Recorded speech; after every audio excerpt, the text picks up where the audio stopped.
Good morning बच्चों। आज मैं आपको श्वासावस्था के निवारक रोग तथा उनसे बचाव के उपाय ये पाठ पढ़ाऊंगी। ठीक है, तो निवारक रोग या संक्रामक रोग दोनों एक ही है। तो रोग क्या है? रोग हमारे शरीर में उत्पन्न भी विभिन्न परिस्थितियां हैं, जैसे हमारे तापमान का बढ़ जाना, भूख न लगना, नींद ना आना, है ना, सिर दर्द होना।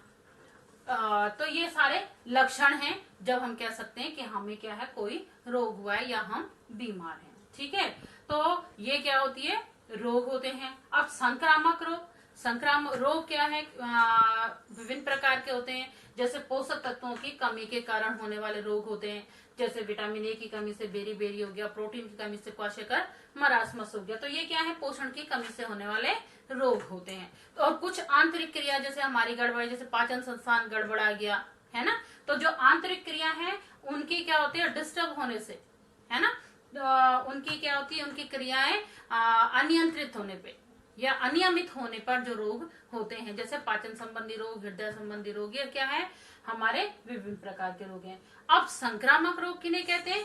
ऐसे रोग जो बैक्टीरिया, जीवाणु या विषाणुओं द्वारा पनपते हैं और एक व्यक्ति से दूसरे व्यक्ति में फैलते हैं, उन्हें कहते हैं संक्रामक रोग या निवारक रोग।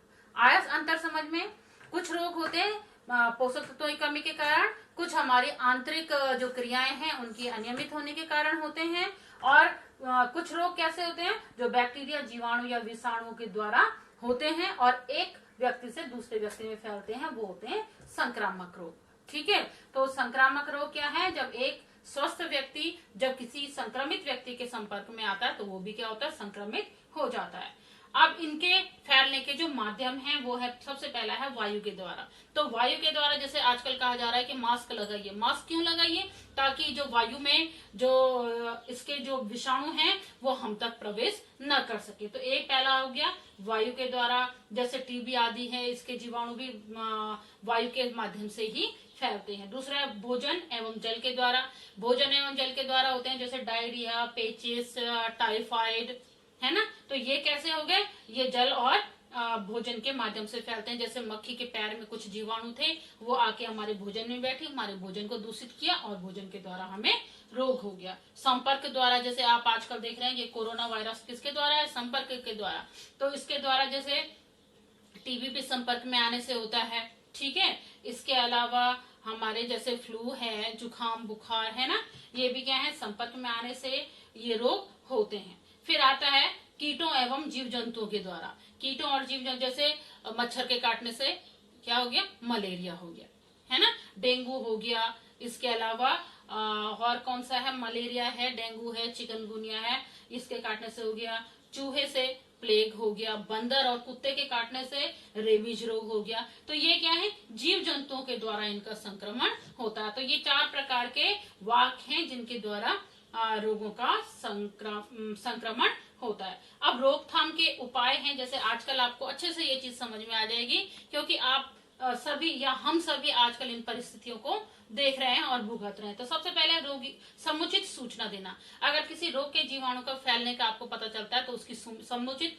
सूचना जो है देनी है। जैसे आजकल भी है कि अगर किसी को पता चल रहा है कि ऐसे लक्षण है तो तुरंत डॉक्टर्स को बुलाया जा रहा है। समुचित सूचना में जैसे ये हो गया, जैसे रेडियो के माध्यम से, समाचार पत्रों के माध्यम से, टीवी के माध्यम से बताया जाता है कि क्या है, डेंगू, चिकनगुनिया ये बीमारियां हो रही हैं, तो अपने आसपास पानी एकत्रित ना होने दें, कूलर में पानी इकट्ठा जो है लंबे समय तक ना इकट्ठा होने दें। या जैसे बर्ड फ्लू है तो उस समय कहा जाता है कि क्या है, अंडों को और चिकन का उपयोग ना करें। स्वाइन फ्लू है तो जो भी मांस वगैरह है उसका उपयोग ना करें। तो ये क्या है, समुचित सूचना। फिर रोगी को अलग अलग करना, आप अच्छे से आजकल समझ पाओगे, क्वारंटाइन करना।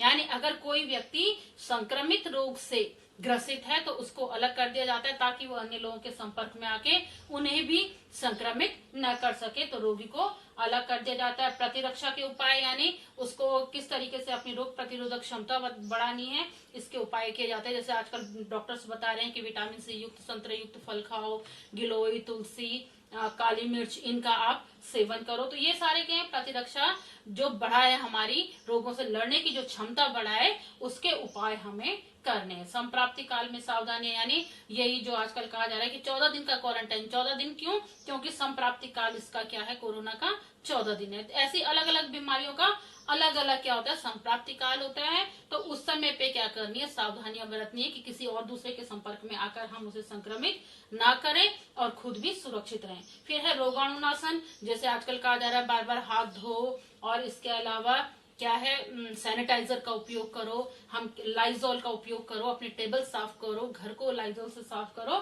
तो ये क्या है, रोगाणुनाशन। कपड़ों को डिटॉल से धो, अगर कहीं बाहर से आ रहे हो तो रोगाणुनाशन करना भी जरूरी है। अगर हम समुचित सूचना देंगे, रोगी को अलग करेंगे, प्रतिरक्षा के उपाय करेंगे, संप्राप्ति काल में सावधानियों का को रखेंगे, रोगाणुनाशन जो है इनका उपयोग करेंगे, तो हम रोग की रोकथाम कर सकते हैं।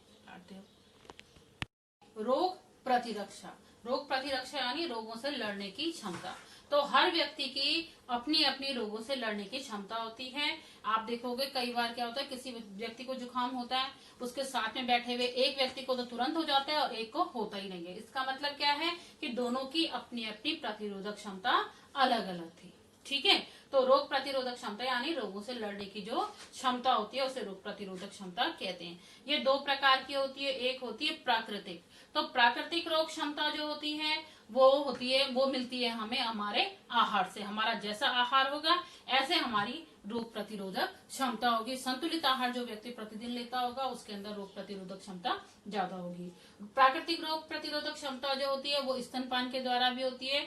आपने सुना होगा, कहा जाता है कि शिशु को माँ का प्रथम दूध जरूर पिलाया जाना चाहिए, क्योंकि वो जो है रोग प्रतिरोधक क्षमता विकसित करता है। उसमें जो पदार्थ होता है उसको कहते हैं कोलेस्ट्रॉम। इसको कोलेस्ट्रॉम कहा जाता है। और कोलेस्ट्रॉम जो है वो कोलेस्ट्रॉम, ठीक है, इसको कोलेस्ट्रॉल मत बोलना, कोलेस्ट्रॉल तो बीमारी है, कोलेस्ट्रॉम, ठीक है। तो कोलेस्ट्रॉम जो पदार्थ होता है ये माँ के दूध में पाया जाता है। पीला चिपचिपा गाढ़ा पदार्थ होता है ये, ठीक है, जिसको हम माँ का पहला दूध कहते हैं। ये बच्चे में रोग प्रतिरोधक क्षमता का विकास करता है। तो ये तो हो गई प्राकृतिक रोग प्रतिरोधक क्षमता। दूसरी होती है कृत्रिम या अर्जित। कृत्रिम इसके नाम से ही लग रहा है, अर्जित जो हमने अर्जित की है, ठीक है। तो कृत्रिम कैसे होती है, टीकों के द्वारा विभिन्न प्रकार के, जैसे आजकल सारे ही देश, पूरा विश्व परेशान है कि कैसे कोरोना का टीका इजाद किया जाए, कैसे इस बीमारी को रोका जाए, ठीक है। तो एक तो टीकों के द्वारा होती है। टीकों में क्या किया जाता है कि जो रोग का जीवाणु है उसको एक सीमित मात्रा में शरीर में प्रवेश किया जाता है, जो धीरे धीरे करके शरीर में जाके अपना प्रभाव जमाता है और शरीर जो है उससे लड़ना सीख लेता है। तो जब इसका वायरस या इसका जीवाणु जब शरीर में प्रवेश करेगा तो इसका कोई भी प्रभाव नहीं होता। तो ये क्या है, टीकों के द्वारा। और दूसरी होती है जब एक बार कोई बीमारी हो जाती है तो शरीर उससे लड़ने की क्षमता प्राप्त कर लेता है और दोबारा वो बीमारी नहीं होती। इसमें होता है जैसे टाइफाइड है, इसमें चेचक है, इसमें और खसरा। खसरा आपने सुना होगा, जीवन में एक ही बार होता है फिर दोबारा नहीं होता। इसी तरीके से चिकन पॉक्स जिसको हम चेचक कहते हैं, ये भी क्या है, एक बार जब होता है तो शरीर इससे लड़ने की क्षमता उसमें आ जाती है और दोबारा इसका जीवाणु जब हमारे शरीर में प्रवेश करता है तो ये रोग नहीं होता। तो इसको कहते हैं अर्जित। हमारे शरीर ने रोग से लड़ने की क्षमता को अर्जित कर लिया है और टीकों के द्वारा। तो ये क्या थी, दो प्रकार की प्रतिरोधक क्षमता थी, ठीक है। अब कर दिया, अब ना रुक जा।